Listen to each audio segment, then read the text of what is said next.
इन नवरात्रियों में जहां देवी पूजा गौरी पूजा प्रधान है, गाय भी तो गौरी है। अरे लक्ष्मी जी जब आई थी गैया के पास, 33 कोटि देवता आप में रहते हैं, मेरे लिए निवास कहां है, स्थान नहीं मिला, तो गौ के गोबर में लक्ष्मी जी ने विराजमान होकर के अपना स्थान ग्रहण किया।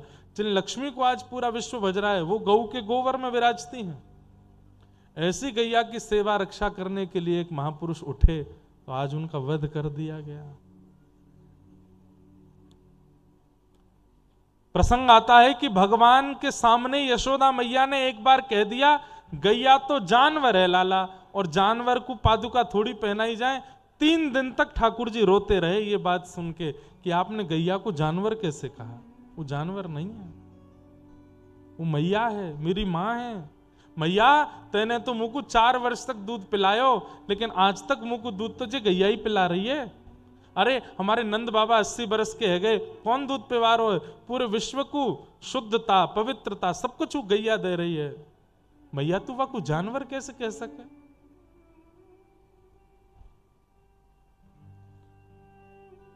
हम तो छोटे हैं, हमारी बात वैसे तो जाती बहुत दूर तक है, लेकिन कम से कम अब प्रयास करके सरकार को कुछ विचार करना चाहिए।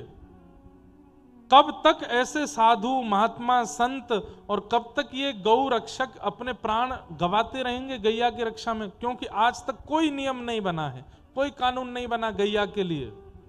जिस गाय के लिए श्रीमद् भागवत में 10वें स्कंद भरा पड़ा है कि ठाकुर जी ने गायों के बिना कोई काम नहीं किया।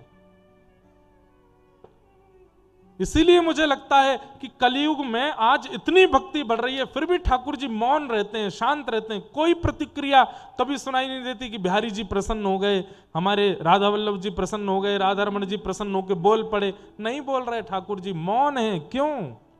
क्योंकि ठाकुर जी की प्रिय गैया कष्ट में है और गैया सेवा करने वाले कष्ट में है। आज एक महापुरुष के प्राण चले गए ब्रज में। हम तो बस प्रार्थना करेंगे कि